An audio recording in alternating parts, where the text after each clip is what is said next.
Ajaja milishaa ganda maqaa isheettiiti.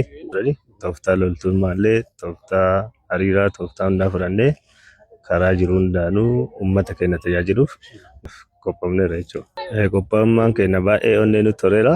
Uummata keenya mindaa malee halkanii guyyaa hojjennee nagaa fi nageenya isaanii eegnee akka gara qe'ee isaaniitti galanii fi nageenya isaanii eeguuf qophii hunda xumurree gammachuu guddaatu na dhagahama.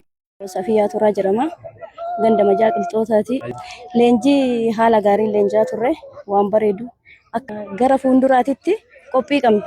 Qarallee hojjennee laf qorran jennee aduun jennee adhaan baaneerra. Ammas borus biyyiti keenya waan ta'eef uummata wajji keenya wajji taanee nageenya keenya akka gaarii akka magaalaa keenyaatitti nageenya gaarii hojjetaa turreerra. Nageenya magaalaa keenyaa sirriitti uummata keenya waliin qaamota garaagaraa qaama nageenyaa keenya wajji hundoofnee hojii gaarii hojjechuuf qophii qabna.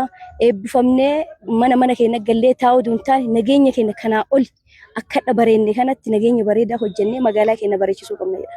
Yusuf Abdulqaadir jedhama. Gandi kiyya ganda iddoo jigeessaa jedhama. Magaalaa Nageellee Arsiiti.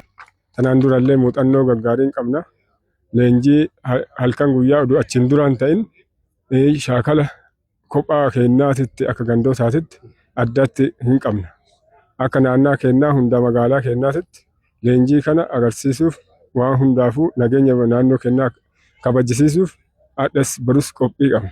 Waan nu qabu tajaajiluu qabnu borus of kenninee akkuma addaa kanatti akkuma adda bareechinu kan naannaa keenyaa fi magaalaa keenya bareechifnee akka nageenya wanta loote galtuun takka wanti tokko akka hin galin eeggannee daariif dimbaarii keenya eeguu qabna.